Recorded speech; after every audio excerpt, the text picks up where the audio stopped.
Frères et sœurs, c'est avec joie que je me retrouve avec vous pour cette nouvelle séquence, la 7e de notre série de méditation sur notre Père. Cette 7e séquence nous permet de nous pencher sur la 6e demande: ne nous laisse pas entrer, ne nous induis pas, ne nous conduis pas dans la tentation, mais délivre-nous du mal. Cette demande-là est sans doute la plus délicate à comprendre. Et déjà, elle a été la plus difficile à traduire. Les traducteurs ont hésité entre plusieurs manières de dire, et tout récemment, une traduction œcuménique a proposé une nouvelle formulation qu'on pourrait dire officielle. Nous sommes habitués à lire ou à dire « ne nous induis pas dans la tentation ». C'est ce que traduit la Bible seconde et également la Bible Darby. Ou bien « ne nous conduis pas dans la tentation ». C'était dans la première édition de la Tob, traduction œcuménique. La Bible en français courant dit « ne nous expose pas à la tentation ». La nouvelle traduction que j'ai évoquée dit « ne nous laisse pas entrer en tentation ». Et cette traduction a voulu tenir compte, je pense, tout en restant proche du texte original, bien sûr, cette traduction a voulu prendre en compte ce que dit l'apôtre Jacques, que personne, lorsqu'il est tenté, ne dise « c'est Dieu qui me tente », car Dieu ne peut être tenté par le mal, et il ne tente lui-même personne. Jacques chapitre 1er, verset 13. Ainsi, dire « ne nous laisse pas entrer en tentation » est intéressant parce que cela n'exclut pas l'intervention de Dieu. Ne nous laisse pas entrer, on demande à Dieu quelque chose, mais cependant, on ne fait pas de lui l'initiateur, l'auteur de la tentation. Jacques écrit en effet dans le verset qui suit, toujours au chapitre 1er, chacun est tenté quand il est attiré et amorcé par sa propre convoitise. Donc pas besoin de Dieu pour être tenté. Et donc la traduction « ne nous laisse pas entrer en tentation » reconnaît la pleine responsabilité de l'homme qui dérive si facilement et qui supplie Dieu de mettre une limite à son égarement ou à l'agissement et à l'agissement de l'ennemi qui pourrait en profiter. Ne nous laisse pas entrer en tentation, parce que si tu ne fais rien, nous allons foncer tête baissée, comme dit Calvin, vers le danger. Si la connaissance du grec est utile, elle ne résout pas tout. En l'occurrence, dans ce cas, le même mot grec, peirasmos, peut être traduit par tentation ou par épreuve. C'est le contexte qui va conduire dans une compréhension ou dans une autre. Ces deux mots, tentation et épreuve, ne sont pas synonymes. Cependant, ils sont proches dans leur sens. Dans les deux cas, la tentation ou l'épreuve, l'enjeu est la fidélité. Avec cette question, est-ce que je vais rester fidèle dans cette épreuve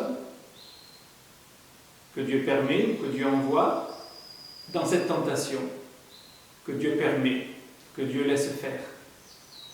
Alors, est-ce que je vais rester fidèle? Après son baptême, nous disons que Jésus a été conduit par l'Esprit dans le désert pour y être tenté par le diable. C'est étonnant, n'est-ce pas? Et là, on peut imaginer que le traducteur a beaucoup hésité avant de traduire.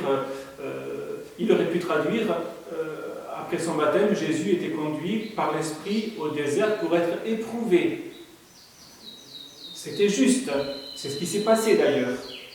Voilà. On comprend que le traducteur, quelquefois, a beaucoup de peine et doit trancher.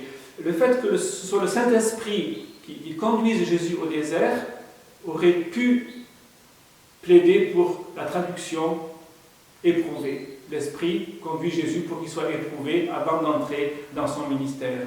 Mais à l'occasion de cette épreuve, le tentateur est là, on le voit très bien, n'est-ce pas, à 3 reprises, avec insistance, et donc et Dieu savait bien cela.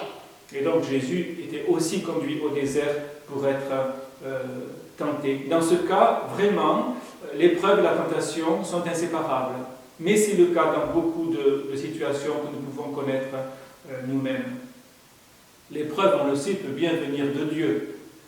C'est très clair pour Abraham, par exemple, qui est éprouvé alors que Dieu lui demande d'aller offrir en sacrifice son fils unique, l'héritier, celui par qui la promesse va pouvoir s'accomplir. Genèse 22, mais l'Épître aux Hébreux au chapitre 11 redit cela. Et Dieu met à l'épreuve ou éprouve à de nombreuses reprises son peuple d'Israël. Exode 15, Exode 16, Exode 20, Deutéronome 8. Voilà, tout au long de l'Ancien Testament, nous voyons cela. Et l'épreuve a une dimension pédagogique. Elle est là pour faire prendre conscience que sans Dieu, eh bien, on est voué à une faillite inévitable. Donc, voir les limites de nos possibilités qui sont très vite atteintes et avoir recours à Dieu pour avancer, pour marcher avec lui. Il faut apprendre cela comme cela. C'est exactement le même sens que la correction dont parle Hébreux chapitre 12. La correction est la preuve que Dieu nous considère comme des fils, des filles, et que si dans un premier temps la correction paraît désagréable ou difficile à vivre, ensuite elle produit un fruit paisible de justice. Donc c'est en vue de quelque chose. C'est pas en vue de faire tomber, c'est au contraire en vue de grandir. C'est là la différence entre l'épreuve et la tentation. L'épreuve a pour objectif de nous faire grandir en nous rappelant notre limite et notre côté faillible, alors que la tentation a pour objectif de nous faire tomber. Donc voilà, les intentions ne sont pas les mêmes, même si la circonstance peut être la même. Et si Jésus, à l'occasion de son épreuve, a été tenté, eh bien, comment pourrions-nous nous-mêmes échapper à cela? Et donc, dans toute épreuve, y compris celle que Dieu met sur notre route volontairement, le diable va se présenter pour nous faire trébucher, pour nous faire sortir de la foi. Et si Jésus est demeuré fidèle, heureusement, en résistant de manière déterminée au tentateur à 3 reprises, jusqu'à ce que le tentateur se décourage, et non pas Jésus, eh bien comment serions-nous fidèles nous-mêmes sans lui, sans Jésus, nous qui sortons si facilement de la foi?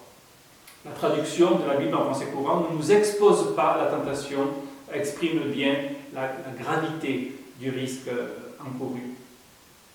Ainsi, le sens de cette 6e demande pourrait être traduit comme cela.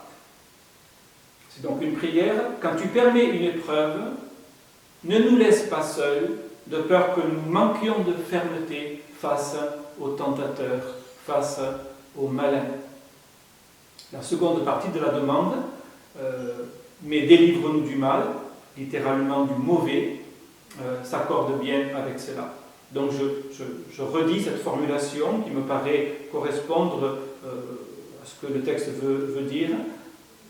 Père Céleste, quand tu permets une épreuve, et une épreuve est toujours permise par Dieu, ne nous laisse pas seuls de peur que nous manquions de fermeté face au tentateur. Cela s'accorde aussi avec ce qu'écrit Pierre. Soyez sobres, veillez. Donc, demander à Dieu, en même temps nous engage nous-mêmes à ne pas nous mettre en difficulté exprès, n'est-ce pas, ne pas être léger, ne pas être enivré, ne pas être dans les excès, ne pas être paresseux, passif. Soyez sobres, veillez. Votre adversaire, le diable, rôde comme un lion rugissant, cherchant qui il dévorera. On pourrait traduire qui il engloutira. Résistez-lui avec une foi ferme, sachant que les mêmes souffrances sont imposées à vos frères dans le monde. Le mot souffrance renvoie à l'épreuve. Persécution, toutes sortes de souffrances. Voilà, les mêmes souffrances sont imposées à vos frères dans le monde. C'est déjà une consolation, c'est aussi un encouragement, n'est-ce pas? Voilà. Mais on voit que l'occasion d'une souffrance qui ne manquera pas, quoi qu'on fasse, sera aussi l'occasion d'être tenté par notre adversaire, le diable. Et encore une fois, on voit que l'épreuve et la tentation se touchent, bien que les deux soient de réalités distinctes. Je renvoie à un article que j'ai écrit récemment qui s'appelle « Derrière l'oppression, l'oppresseur », et qui montre que, là aussi, derrière l'oppression, l'épreuve, l'oppresseur, le tentateur. Cet article sera peut-être mis en annexe de ces notes. Cela s'accorde encore avec le récit de Job. Dieu permet l'épreuve. Le récit le montre très clairement. Voilà. Une série d'épreuves, même, on pourrait dire, tout en posant une limite aux agissements de Satan. Voilà. Donc on voit que Dieu demeure souverain.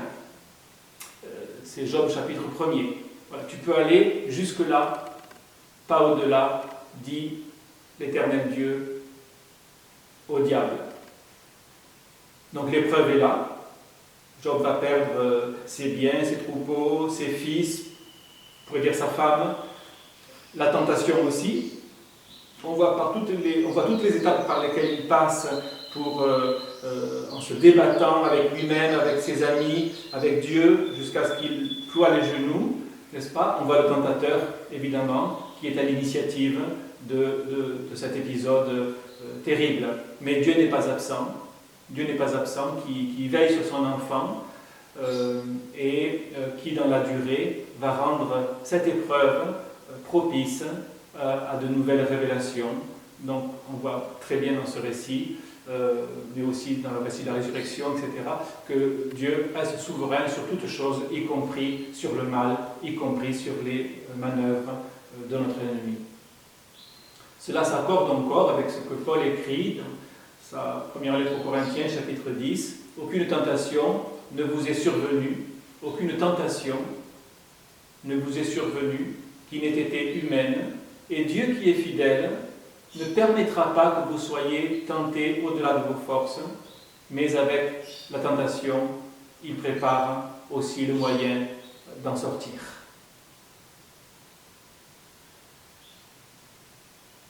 Voilà. Donc là, nous voyons que dans ce passage, le traducteur aurait pu très bien mettre le mot épreuve au lieu du mot tentation. Dieu, aucune épreuve ne vous est survenue qui n'ait été humaine, et Dieu qui est fidèle ne permettra pas que vous soyez éprouvés au-delà de vos forces, mais avec l'épreuve, il préparera le moyen d'en sortir, afin que vous puissiez le supporter. Et voilà, dans ce passage de l'apôtre Paul, l'épreuve et la tentation, ces deux mots conviennent l'un et l'autre. Et Dieu contrôle l'un et l'autre. À nous de ne pas nous exposer de manière insensée, à nous de ne pas nous mettre hors de portée de la sauvegarde que Dieu veut nous accorder. C'est exactement cette demande. Ne nous laisse pas entrer en tentation, de telle sorte que nous ne soyons pas seuls face au tentateur. Ainsi, le fidèle qui prie ne demande pas tant à Dieu d'être épargné de l'épreuve, ou même de la tentation, mais de lui éviter une épreuve qui le ferait chuter inévitablement. Et cela me rappelle cette parole d'un chrétien très âgé, qui d'ailleurs est décédé peu après, qui était sur son lit de souffrance, et qui m'avait dit, au moment où je le quittais, ne priez pas pour que j'aille mieux, priez pour que je sois fidèle. Et ça, c'est vraiment la maturité de la foi, vous voyez, c'est-à-dire de ne pas prier comme un enfant gâté, que tout aille bien, qu'il fasse beau et qu'il n'y ait pas de problème d'aucune sorte, mais que dans les situations que Dieu permettra, nous soyons trouvés fidèles avec son secours, avec son soutien, avec sa grâce. Et de ce fait-là, la demande ne nous laisse pas entrer équivaut à un engagement et même à un acte de confiance en Dieu. Et donc la prière est vraiment un acte de foi et pas simplement une supplication hasardeuse ou éperdue. Elle est aussi un acte de foi. Elle demande ce que Dieu désire. Et c'est ça finalement la clé de la prière et de toute prière. Demander ce que Dieu désire. Dieu désire précisément que dans la tentation ou dans l'épreuve, eh bien, nous ne nous mettions pas en situation de tomber, de chuter. demander ce que Dieu désire, c'est la seule science qui nous mette en repos, comme a écrit François de Malherbe. Cette demande confiante, cette supplication confiante, c'est ce que Paul nous propose dans l'Épître aux Philippiens, au chapitre 4. Faites connaître vos besoins à Dieu, avec des prières et des supplications, et avec des actions de grâce. Donc, quand on demande ce que Dieu veut, on peut dire merci. On sait que Dieu écoute, et si Dieu écoute, nous savons que nous obtenons ce que nous avons demandé, dit l'apôtre Jean. Est-ce qu'on devrait traduire « délivre-nous du mal » ou « délivre-nous du malin » En réalité, les deux traductions sont possibles. Le mot veut dire « mauvais », et « mauvais », on peut le mettre avec un petit M, « délivre-nous de ce qui est mauvais », ou « délivre-nous du mauvais » avec un grand M, celui qui est à l'origine, le père de toute chose mauvaise, impure et ténébreuse. Plusieurs passages avec ce mot-là invitent clairement à retenir la personnification du mal. On le voit tout à fait clairement dans la parabole du bon grain et de l'ivraie. Jésus dit « l'ivraie, ce sont les sujets du malin ». Voilà. Le sujet du mal, c'est un peu difficile à comprendre, n'est-ce pas? Ce sont les sujets du malin. L'ennemi qui l'a semé, c'est le diable. Et donc là, Jésus lui-même n'a pas une compréhension simplement morale du mal, mais une compréhension qui inclut l'intention de quelqu'un de méchant et de mauvais. Voilà. Dans ce cas, c'est la seule traduction possible. Que dit Jean Calvin dans le Catéchisme de Genève? Je lis, « Nous demandons que Dieu ne nous laisse pas foncer tête baissée dans le péché, ou y glisser insensiblement. » Voilà, deux situations différentes. Foncer comme un insensé, ou glisser comme quelqu'un qui ne se rend pas compte, dont la conscience peu à peu s'endort, n'est-ce pas? Que Dieu ne permette pas au malin et à nos mauvais instincts. Vous voyez, Calvin montre bien que les deux sont agissants. Si nous n'avions pas de mauvais instincts, comment le malin pourrait nous atteindre? Et le malin n'est pas parvenu à atteindre Jésus, n'est-ce pas? Parce que Jésus s'est préservé tout au long de sa vie. Mais nous demandons à Dieu que le malin ou nos mauvais instincts ne puissent pas nous terrasser, que Dieu nous donne la force de résister. Voilà, nous n'avons pas à demander à Dieu de résister à l'ennemi, mais nous devons résister à l'ennemi. Voilà, et que Dieu nous soutienne de sa main et nous prenne en sa garde. Et comme nous l'avons vu depuis le début du Notre Père, on voit que la volonté du croyant et celle de Dieu doivent coopérer. Voilà. Que Dieu nous mette en mesure de résister et qu'en même temps, il nous tienne dans sa garde. La question suivante, 287, comment cela se fera-t-il? Voilà ce que dit Calvin, si nous sommes gouvernés par son esprit. Alors nous serons remplis d'un amour de la justice, c'est-à-dire de ce que Dieu veut, de la volonté de Dieu. Nous serons remplis d'un amour de la justice assez puissant pour faire reculer Satan et le péché. Et là, Calvin associe les deux, non pas que ce soit la même chose, mais c'est la même origine, c'est la même intention, c'est le même péril. Nous serons assez puissants pour faire reculer Satan et le péché. Et notre horreur du mal nous gardera dans la pureté du cœur, à l'abri des atteintes du monde. Car c'est l'Esprit de Dieu qui nous donne la victoire.